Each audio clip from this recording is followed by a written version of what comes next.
When you get to the moment that you can say, okay, now what? That is your pivotal moment. So one of the first things I would say to you is sit with it. It's not going to feel good. Sit with it anyway. And if that means you cry, I promise you the tears will stop. If it means you're angry and you need to scream, then you fill up a sink with water, put your face in there and scream. That is the number one step, is you just accept where you are. And I say sit with it. And there are meditations that we work with where I would say sit with it. Welcome to the Rise, Shine, and Redefine podcast, where we explore personal growth, relationships, and transformative mindsets. I'm Caryn Meininger, your guide and ally on this journey. Imagine a space where your true beauty shines, where every challenge is a step toward your best self, and where family and personal development intertwine.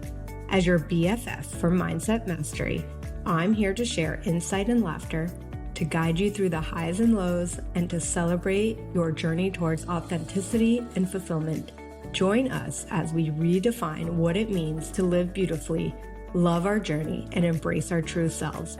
Let's rise, shine, and redefine together. Welcome back to the Rise, Shine, and Redefine podcast. I am here with Dr. Lynda Namey, is the founder of Light in Me, and she's an intuitive focus on helping individuals harness their inner strength through a blend of therapeutic and spiritual practices. And I am so excited to be here with you today and can't wait to dive in and learn all the little magical nuggets that you have for us today. And I would love for you to share how you started the Light in Me and where this came from and how you started to really show up for yourself and create such a beautiful coaching program for people. Okay, good morning, Caryn. Thank you for having me. The background of Light in Me comes from that it started with the way I talk to myself. People have limiting beliefs, they use negative self talk, and that is a darkness. So, the way to do away with darkness is to switch on a light. So, one day realized it's the light inside of me that has to take away the darkness. And I simply then came up with the name, The Light in Me. I love that. I mean, yeah, we're always trying to find the light, but I also feel we almost need the dark to have light, and Absolutely. we need that polarity. And so what inspired you to start Light of Me? Where does your journey begin? So my background is in counseling, so it gives me a little bit of a unique perspective as a light coach. So my life was basically filled with the dark. I worked it every day. I took it home with me. I had a lot of life changes, which I think we'll get into.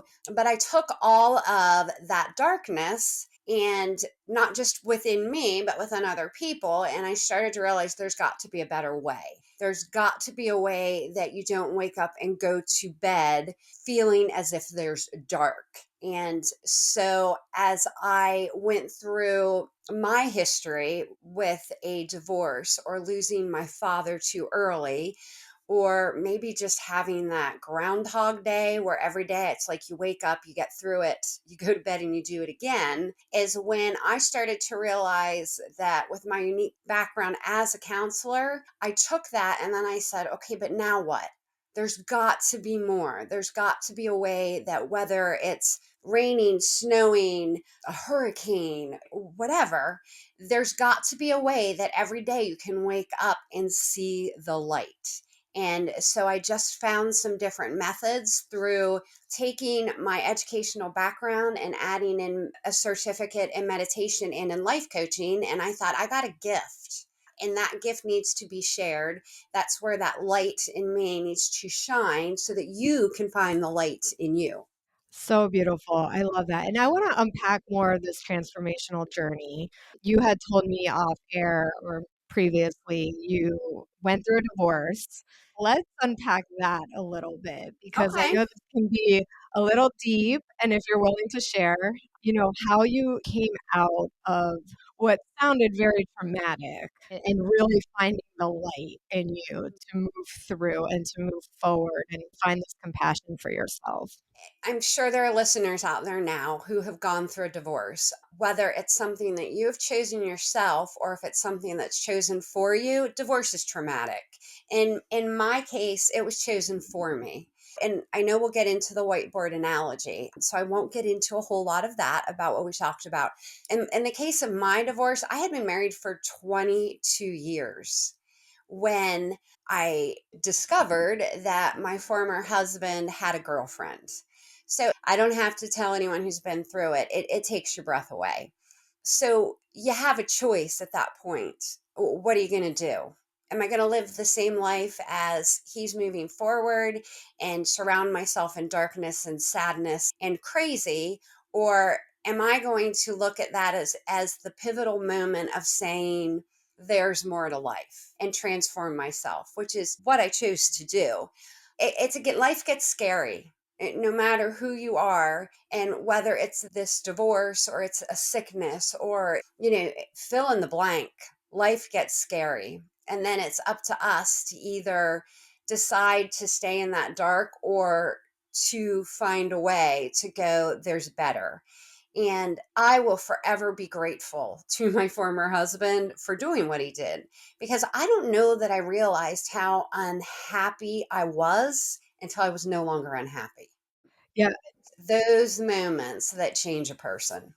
Yeah, so okay, not to bring you back to the trauma, but you find out your former husband has a girlfriend, and I think for a lot of people out there that this may or may not happen for them, or something happens in the marriage where you're really there's no more choice. It's like, okay, we can choose the choice is you either move on through it and try to find the happy and the light, or you find the perspective, or you stay on the hamster wheel and stay in the darkness. So what was it for you when you were in this moment of darkness, of trauma, of disbelief? Like, after you kind of processed what was actually happened, what was the small step that you kind of took to go and find the light? Because I think for a lot of people, they're just in the loop. They're in the loop and they Yes. get out of it, and it's like, what can I do to at least shift 1 millimeter out of this loop to start Mhm. changing it? And what did that look like for you? Well, for me, I didn't have a someone who could sit down with me and recognize, where I was and a way to get out of it. So my story is probably a little bit different because now I'm going to stop and I'm going to go, there's me. There are other life coaches. There are people now that you can reach out to and go, help. But at the time that I went through this, and I'm going on 12 years now, it very much seemed like I was all alone. So the pivotal moment for me, and this is one that I'd say I don't recommend to anyone, is it wasn't pretty. Like, I was in disbelief. I did crazy woman scorned scenarios that I stop now and I go, who was I? The pivotal moment for me, in all honesty, was as I was leaving our home where we raised our kids, and he now was living there with a girlfriend who I found out later was pregnant. I think that the moment that kind of hit me, and this is where it will happen to people, you have a moment where you're just like, oh my, like something's got to change. The pivotal moment for me was, as a counselor, I became very suicidal. And the shift came when I remember going through paperwork and moving into this little 1 bedroom apartment, when I looked at paperwork for my life insurance policy and he was the beneficiary. And I just remember this light bulb going off that was like, he's taken enough from me. And if I choose to end my life right now, I just benefited him more, like maybe financially, but it somehow was this little shift where I was like, what am I doing? Like, I just keep finding ways to make life harder for me, but it would have helped him. And I think it was in that moment that I reached out and I got help. And I ended up being hospitalized in a mental hospital as a counselor. Like, that's a what in the world? And I think that that's that moment where people have the moment where you're just like, it's got to be done differently. Yeah, it's almost like, "Okay, this is rock bottom. I'm not going any Right. lower." And I get it because even though, as coaches, we're and counselors, we're supposed to be judgment free, Hmm. but we're also human. And these judgments come up, and it's like, yeah, if that's was gonna get you up to not die because you didn't want your former husband to benefit any further, sometimes Hmm.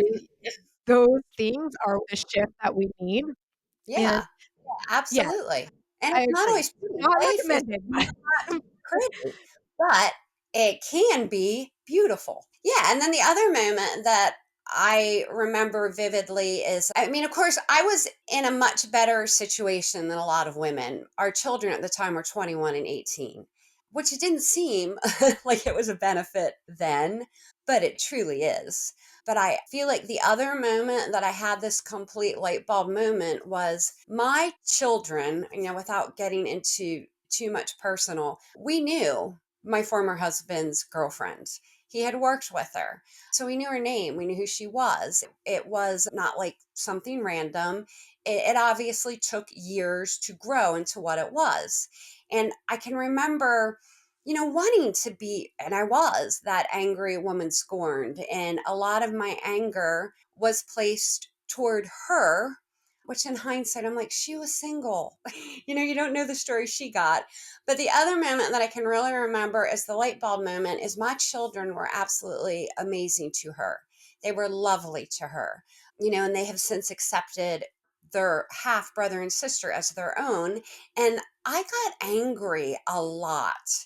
And this is part of where I say to women I work with now, one of my big things I say is you've got to shift your perspective if you ever want to change your reality. So to live in that anger and to be angry with my children for being so wonderful to her wasn't doing anyone good. And I had a very good friend of me one time sit me down, and he looked at me and he said, Lynda, why are you angry with your children for living what you've taught them? And all of a sudden, I was like, he is so right. I raised my kids to be non judgmental and to understand that a lot of times people we love will do very painful things, but it doesn't make them any less a wonderful human being. And my former husband and his girlfriend truly are lovely people. They truly are.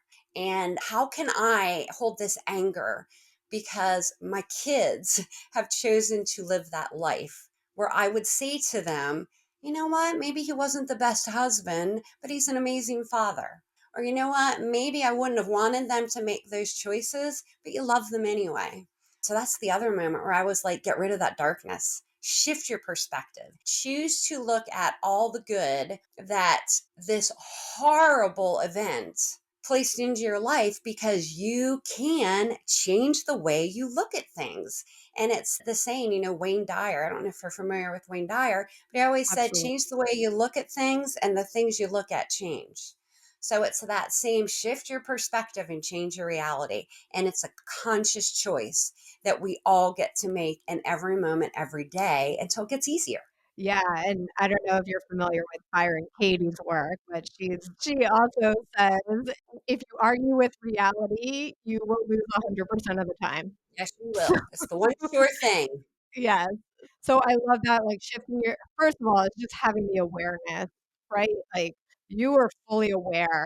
I think what happens is a lot of people get in a loop, and they're so angry, and they think by being angry, it's going to change the outcome, And and it it's won't. not. The Right. only person that's suffering is you. Mm-hmm. So, holding on to the judgment and holding on to the anger is just gonna make you suffer. It's not changing the relationship that your daughter's gonna have with the girlfriend. It's not gonna change the relationship your children have with their dad. It's only hurting you. And for you to Correct. have that awareness, I really want to applaud you because a lot of people like to be in the victim mentality, and Mm-hmm. they really want to feel bad for themselves because for whatever reason, they think that's making them feel safe. So Correct. here you are, your Mm-hmm. whole life is turned upside down. You have this hope of being an empty nester, reconnecting with your husband, really just reconnecting with yourself, and then bam, it's a Hmm. race. And I know you mentioned going through all of this, you came up with something called the whiteboard analogy. Correct. And I Yes. really want you to unpack this because I think it's really important. I want you guys to listen up because the way you look at reality, like as you shift your blocks and you shift your perspective, the relationship that you have with the block or with yourself will change. So please share this whiteboard analogy and how it pertains to your life and how it can pertain to maybe somebody listening out there and hopefully give them a new perspective. Great. Okay. So we all have a whiteboard. And this whiteboard is, and you can pick an age, say any age. So it could be even, take it to the basics of when I'm 5 and your kindergarten teacher says to you, "So what do you want to be when you grow up?" And I was going to be on Broadway. So my whiteboard had the picture of I'm a singer. I love music. So probably when I was 5 to 10 or whatever, my whiteboard, of course, was me on Broadway, and I could see it because it's there. So then you get a little older. Let's say you're maybe 15. I still wanted to be on Broadway, but it's just as we get older, we are taking this whiteboard and we're drawing a picture. And this is our future. It's the way it's supposed to look. This is what is supposed to happen. So, in my case, again, I got married at 21 to this amazing man who's, whatever, a veterinarian. We were gonna, I was gonna get him through, and then we were gonna move to this house and have 2 kids. And you draw your whiteboard. And so, what happens with a whiteboard is something happens along the line, whether you're 5, 15. In my case, I was 42. It might be somebody who's in their 50s, 60s, whatever. Your whiteboard is your vision, it is your drawing, it is your future, and it's what you see because you know that's going to happen. But what happens with the whiteboard analogy is something comes in. In my case, it was a divorce. It was my former husband, and he takes the eraser and he goes, "Gone." It could be an illness. It could be I have my whole vision, and I work with some women, especially who have had cancer. That's not on your whiteboard. I didn't put cancer on my whiteboard. It may be a car accident. I didn't put a car accident on my whiteboard. You may lose a child. It may be something horrific like a school shooting or your house burns down. But the whiteboard analogy is that we, at whatever age we are in, have drawn the perfect picture of our beautiful future. And something or someone comes in and just erases it. And then it's that moment when you go, now what? So, the way that I work with it is to say to an individual or groups that I talk to is take this moment to look at your whiteboard and ask yourself, when was it erased? Because I don't know an individual out there whose whiteboard has not been erased, and sometimes more than once. So then you have to stop and go, now what? And part of the work I do with people is to say, let's accept where you are right now. We're going to stop the hamster wheel. We're going to stop the ruminating thoughts. We're going to just say, here I am as it is. It's okay. Now what? So then the work I would do with people is I come in and I use things, there'll be people who go, I just don't feel right, but they will not quite be able to identify that moment when it was gone, yet they know it's not there. So then I come in and we work with a program that I would call Balance the Wheel of Your Life, where we would look at each 6 different areas in your life and try to identify which one is not in balance with another one, because the only way to unlock that light and keep coming back into it is to recognize those areas where we have the darkness. And then we'd move into things. There's a lot of, I'll do meditations with people where it's just the stop, breathe, accept. And it's a step, it's a process. And there's manifestations we would use and visualizations we would use. But the best thing about saying, I want to help you unlock the light within you, is to realize that all of our light is different, but it all shines just as bright. But it takes getting to know someone and getting to know your own life where you can walk away from work you've done with me and go, but now I have a light to shine. And then you shine your light to other people. One of the best things that I like to do, and this is whether I'd be working with you as an individual or if I'm talking to a group of people, is at the end of a session or a workshop, is to just stop and say, check in with yourself. How do you feel? Because may the light in me shine to the light in you and then radiate for the world to see. Because that's what it's about. It's about whatever the darkness is, turning off the dark and turning on the light and then carrying it on. Not just selfishly for you because you'll feel amazing, but because that's what the world needs is a whole lot more light. So beautiful. And I love, you kind of help people with their own inner wisdom and bringing it out and learning how to accept, because once we accept, we can move through it. Right. Right. And we can learn to forgive, and then it's not so hard. And Hmm. I think, like, especially women who have gone through what you've gone through, they wanna take full responsibility with no compassion. And Hmm. so finding their light is so dim that how can you get them to a place of, "Wait a minute, like, you have a light within you," like you were saying, Hmm. and really shine it on other people. I think it's such beautiful work, and I'm so happy that there are coaches and people out there to support and hold space, because I feel like we get so drowned in the darkness Hmm. all of Oh, the we time, do. and it's love. Like, how can we accept? Like, how can we accept what is right now? And how can I meet you where you are right now so you don't feel alone? Because I think that's what happens. We feel alone, and then nobody understands what we're feeling because sometimes we can't put it into words. So you as their coach or any coach can really hold their hand and be like, "Okay, no, you have this from within." I learned a really long time ago, and it was called Creative Insight Journey, and it was called YAK, YAK, and it's like, you always know. Like, you always know. You have the internal wisdom. You have the universe or angels, God, whoever you believe, really guiding you and supporting you if you come into a place of receiving to move on to the next level. Right. And I think this whiteboard analogy is so beautiful, and just understanding the lens and the perspectives and, okay, wait, how can I look at this differently? If you have a car accident and 5 different people are looking at this car accident, you're gonna get 5 different experiences from each one, but Correct. the Yes. reality was the same. It was a car accident. So you in your life have a choice of how you want to view the reality. And once you Hmm. shift it, it softens, and it does. It just feels so incredible and so amazing.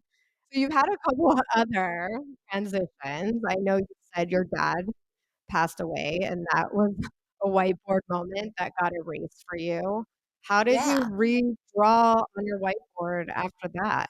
You know, he was young. He was 68 and he had a heart attack. That's one of those moments again, nobody puts that on their whiteboard. I had a heart attack at 47. Nobody puts that on their whiteboard. I think that through every instance that happens to someone, you get a little better at realizing I got through this pain and I can do it again. Life is not easy. And I always would love to sit down with somebody who decides to work with me and say, I want to assure you that life gets easier, but it never does. And that is not for me to be like, it's a negative, dark statement. That is, like you said, that's reality. So, to first of all, be able to look at what is happening and say, I can't do anything about it is definitely a choice. And I was so focused when I lost my father at getting my mother through it that I don't know that I actually grieved until much, much, much later. I have three sisters and I'm very close to them all. And I am so fortunate to have the love and support of my mom and my sisters that looking back at that time, if I couldn't have leaned on each of them, I don't know who I might have been or what I might have done. And that's just another shift that I would encourage anyone when you are in pain is to stop and say, who do I have? Because when it is so dark that you don't know what step to take next, it's really hard to realize you have a support system. So that's when I say, who do I have? Because the goal of being able to look at the whiteboard analogy is to be able to look at it and fear it, but to realize that there are people. And if you can truly say, and I do have people who are like, no, but I'm alone, then you have yourself and you have that light. So it's being able to look at, I don't want the pain. I don't want the hurt. I don't want the anger, but I have the tools to take one more step and then one more step and one more step. And none of it's easy. Like, I don't ever want a listener to hear me and think, well, it was easy. Because again, it's been 12 years since my former husband and I went our different ways. And it has been 14 years since my father died. And it still hurts every day. But you don't focus on the hurt, you focus on knowing it's there and I can get through it. You learn to live with it, not ever be like, oh, I got to get through it, because you won't. You never will. There's never a painful moment. There's never a time your whiteboard is erased that you forget what was there. That picture's still there. You just learn to acknowledge it and move forward. The other thing I like to say is people go, oh, so I have to let it go. And I'm like, never. Never, ever, ever look at your history and your pain and choose to let it go or work to let it go. It doesn't happen. Let it be. It's there. Just let it be. And then take one more step. I love that. I lost my dad almost 5 years ago. And I can completely relate. And it's like you're in this darkness, and no, I don't want to let my dad go. I don't want to let my sadness go. But at the same time, it's like, well, I know my dad wouldn't want me to be unhappy or sad about him. He was like that. So when I could start to shift and be like, okay, wait a minute, what were the good things about my dad and have the happy memories? It brings smiles and laughter to your face, and you start to become grateful that you had that experience with a loved one, that you got to experience that laughter, that support, that love. And when you shift again, this whiteboard analogy and this perspective shift, we can really hone in and start to change from within and not have to suffer so much. Yeah, maybe life doesn't get easier, but it doesn't have to get harder. It doesn't, And and it if gets more beautiful. It truly gets more beautiful with every day you live and you go to bed and you wake up, it's beautiful and there is a light. And I've worked with people who will sit down and say, there's not, I lost a child. I'm like, no, right now you feel as if there's not. But you know what? I see my dad in my kids every day. I see my dad in my sisters every time I talk to them. And he was this incredible force who I see my dad sometimes when I will work with married couples and I hear myself saying things to them like, improve your argument, don't raise your voice. And I realize how much those people that we have lost live on in us again and again and again. And you know, my son is getting married in June, and my father was my son's best friend. And I can remember years ago thinking, oh my God, forbid anything happens to my dad, because I don't know what will happen to my son. Well, let me tell you what, my son blossomed.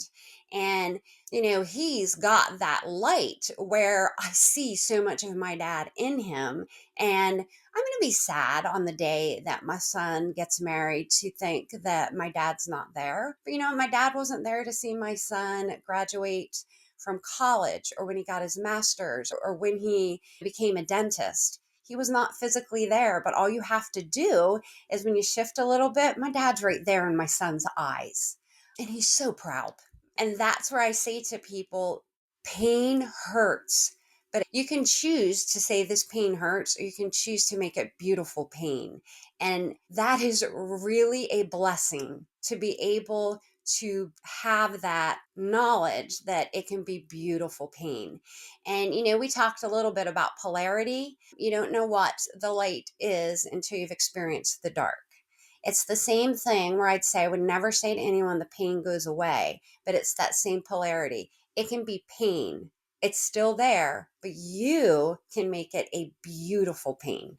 Yeah, and it's like if I'm not condoning let's experience pain, but if there is pain, there, like you said, there's polarity. So there Mhm. is the opposite of pain, Right. right? And that's the reality where you say, I'm not condoning, let's experience pain. Nobody's going to say, hey, go experience it. But we are all going to experience it.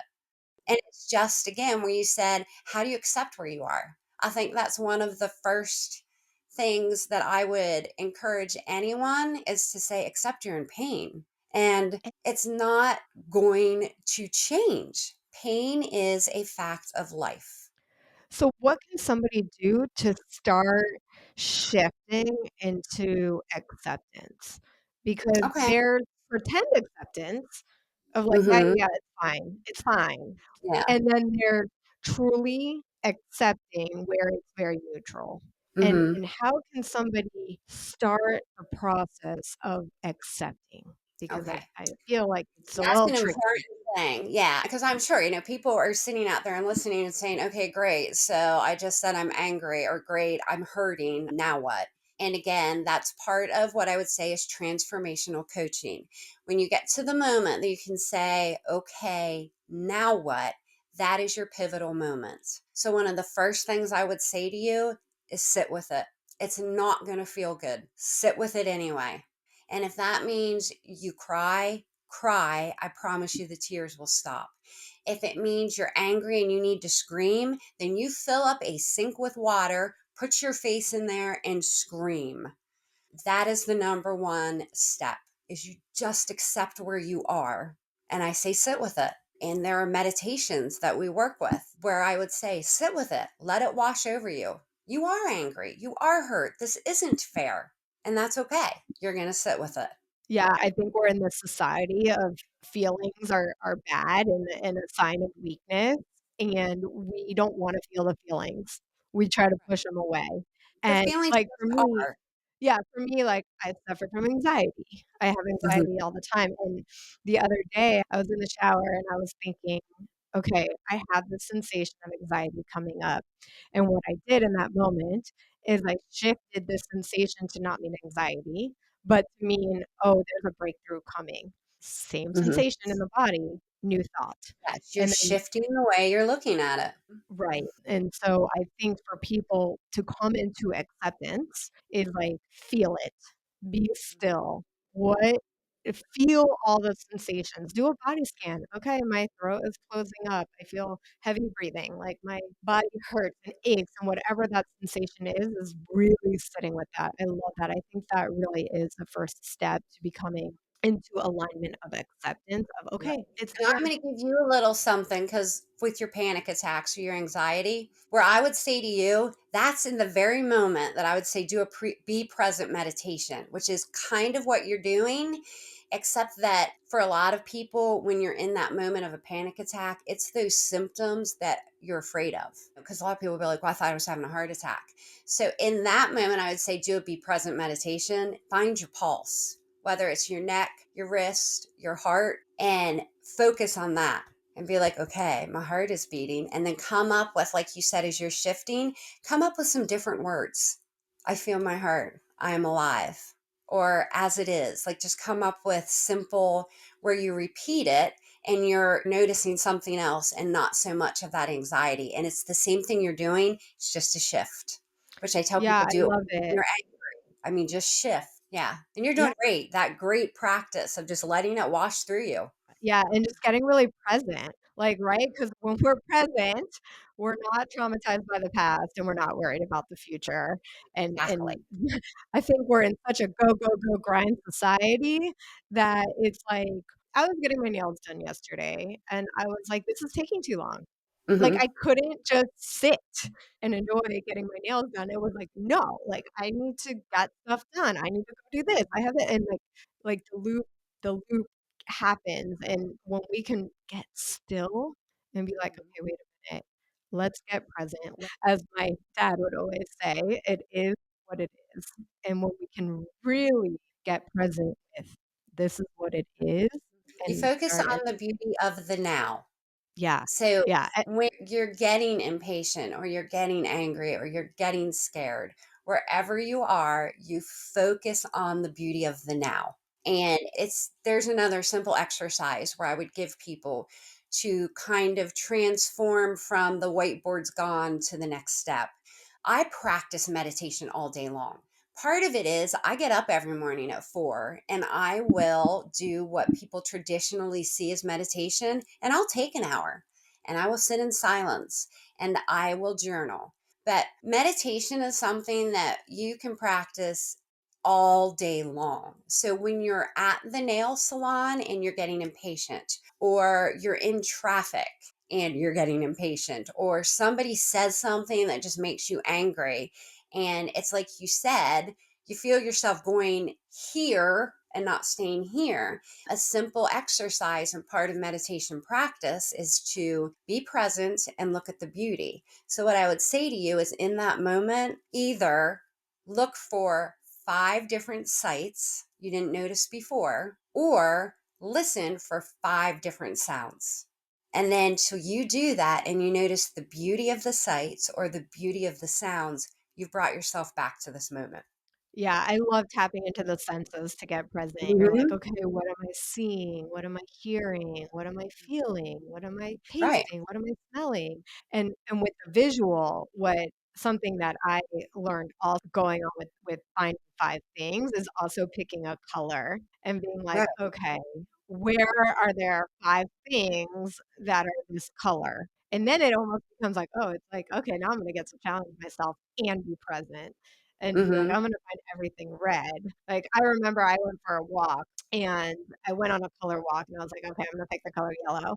And I walked outside, and there was this beautiful, like, tree with yellow flowers on it, and I've lived there for years and never once noticed these yellow flowers on a tree. So just really finding the Right. beauty That's a and beautiful just thing. stopping. Yeah, I love that. I really love the idea of tapping into your senses and getting Mhm. present because I think a lot of people don't know how to get present, and it's like, "Well, Right. okay, I'm present, yeah, I'm here," but your mind is still, like, Everywhere way else, elsewhere. feeling whatever emotion or yeah, exactly. Yeah, it can get really challenging for people, especially when they are in the darkness and in this victim mentality and can't get out of it, but at the end of the day, you guys, you're the one suffering. Like, you're the one your pain projecting onto others isn't changing the reality of Exactly. the others, and I think we tend to feel, especially if we're feeling shame about our own stuff, we feel by continuing the shame and punishing ourselves, somehow that is going to serve us in some kind of way, Yeah, and exactly. And the other point that I would make to that is let's go back to the example of me. And I keep saying we just have to accept it as it is. Another way to look at this, which is all part of, I really am big on transformational thoughts and speaking, is I had the choice. I could be happy without my former husband, or I could be unhappy without my former husband. But the common denominator there is either way, I'm without my former husband. And it's the same as when you look at a death. I can make that choice to wallow in the pity of losing my father or to do things that make my father proud. Either way, I don't have my father. So when you talk about the anger and you think it's going to make a difference, that's when I would stop and say to whoever I'm working with, either way, the whiteboard's been erased. That is the common denominator. That is something you cannot change. So change what you can. yeah, and you always have the power of choice, something I teach my now 6-year-old, but you can choose, and when you choose to be happy, more happiness is gonna show up for you, and if you choose to be in pain and suffering and wallowing in your mistakes, you're gonna more of that is gonna show up, right? It's like manifestation, right? And Just your vibes will always speak louder than your words. Right. So So you're work gonna on shifting that vibration. Yeah, and so, like, you look at your life like a movie, right? Like, your thoughts and your like, everything that you're thinking and how you're choosing to live is going to show up in your reality on your It movie is. screen. Yeah, Mhm. and it's hard to grasp when you're not in it, but like you said, Mhm. Wayne Dyer also said, "Change your thoughts, change your life." Right. And it is so powerful because what happens is the thoughts don't actually hurt us. It's the No, believing. It's disbelieving believing those thoughts. that thought. And Right. when you can start shifting what you believe about the thought, ooh, now Start with the you're end in sight. That's another thing. You always start with the end in sight. This is where I want to be. This is where I envision myself. And a really big part of the light in me is how do I help you, if I'm with you, see that end and how do you get to it? And there are so many ways. And that's where, I'm like, oh, we could do podcast after podcast because you start with the acceptance of where you are, you recognize where you want to be, but that waiting room is that time in between. And what do you do with it? And that's where I'm like, you meditate, you manifest, you visualize, you do your focus wheels.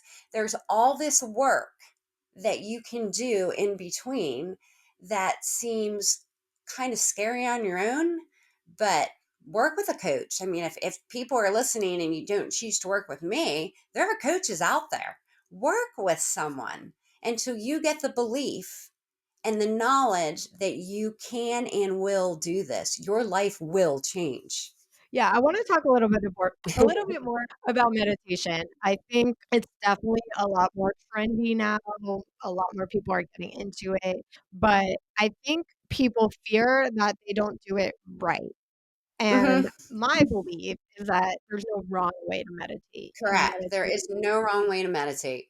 right. There are So, different what ways, Sure. but no So wrong way.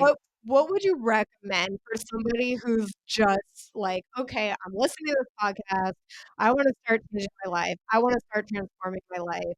I know I need to get still. I know I need to get present. I'm gonna start meditating." What can somebody do to take 5 minutes out of their day to start making this a practice? Like, what's, like, a good tip for somebody who doesn't know a lot about Yeah. meditation? A lot of people say that I want to meditate, but I can't sit still or I can't have a blank mind. So I'm just not going to do it. And that's where I say meditation is never about having a blank mind. Meditation is not about being, sitting in silence. Some people choose to do that form of meditation. I do that every morning. But meditation more is about bringing your thoughts back to the now. So, the simplest way when I do meditation coaching with people is you start by just saying, you can't do it wrong, but you can scare yourself into not doing it at all. And again, I've done this for 12 years. You're not going to go to bed tonight and wake up tomorrow and meditate for 45 minutes to an hour the way I do. It is a practice. And everything you do, every bit of practice makes you that much better at doing it.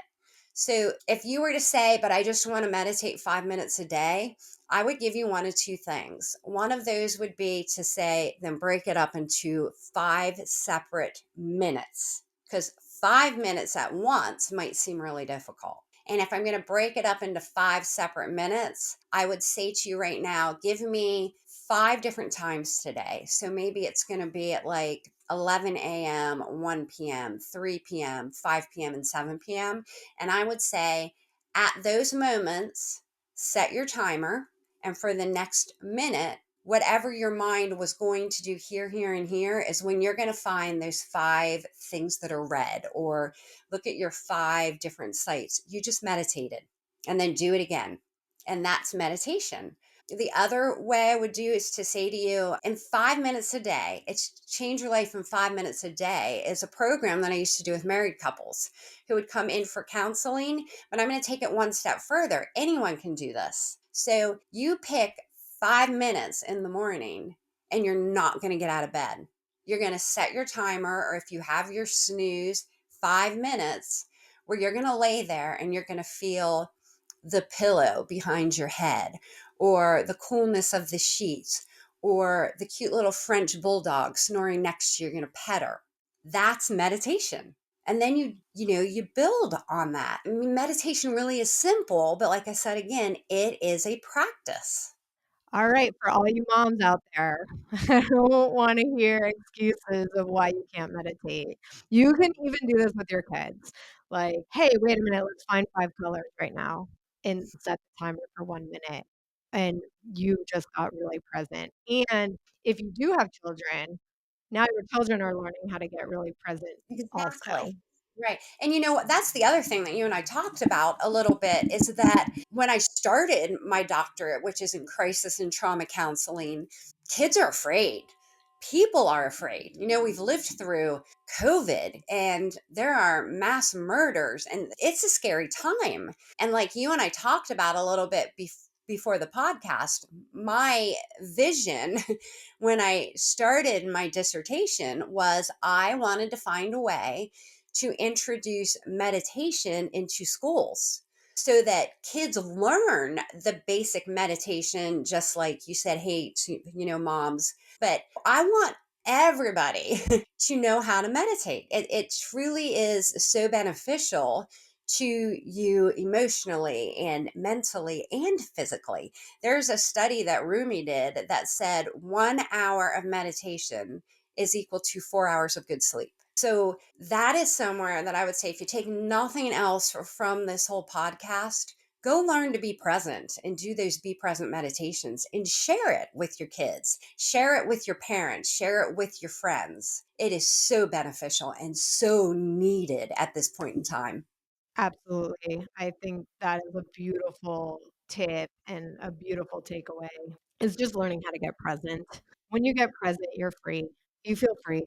Things soften.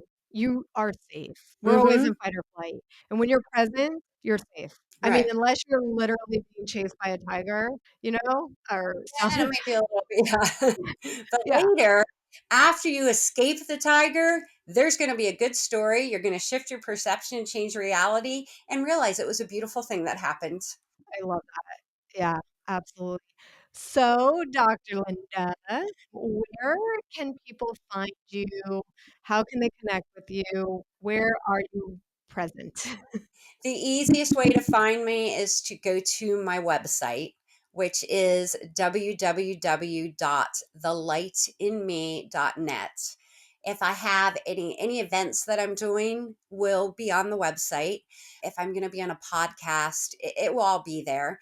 And there's also a contact form. So I encourage anyone who's listening, if you have questions, reach out to me. Part of what I do is connecting with people wherever you are, and I love that.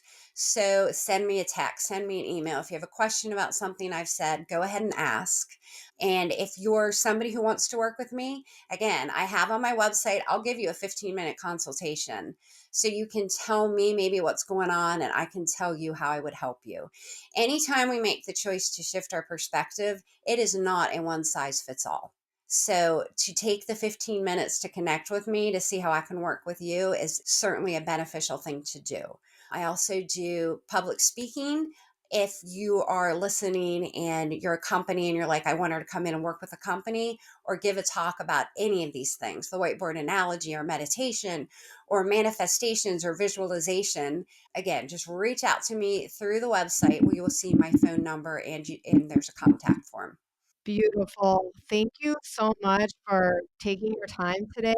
I thought this episode was incredible. There are so many magical nuggets in this episode. I really hope you guys can take away some of what Dr. Lynn said. I mean, this was incredible insight and just so beautiful. And I really wanted to thank you so much for being here today. Oh, thanks for having me. It was fun. Thank you so much for joining us today and being a part of our journey towards redefining success and creating an abundant life. If today's episode inspired you, we have a special gift for our listeners. If you love the podcast, consider leaving us a 5-star review on your favorite podcast platform. As a token of our gratitude, we're offering an exclusive Rise and Thrive checklist designed to help you create a thriving morning. Here's how you can claim it. Simply take a screenshot of your review and send it to us at hello@carynm.com. That's hello@CarynM.com. Once we receive your screenshot, we'll send you the Rise and Thrive checklist straight to your inbox.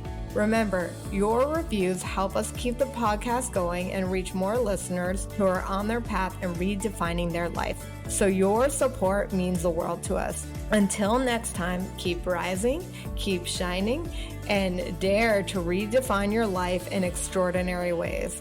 This is Caryn Meininger, wishing you well and lots of love.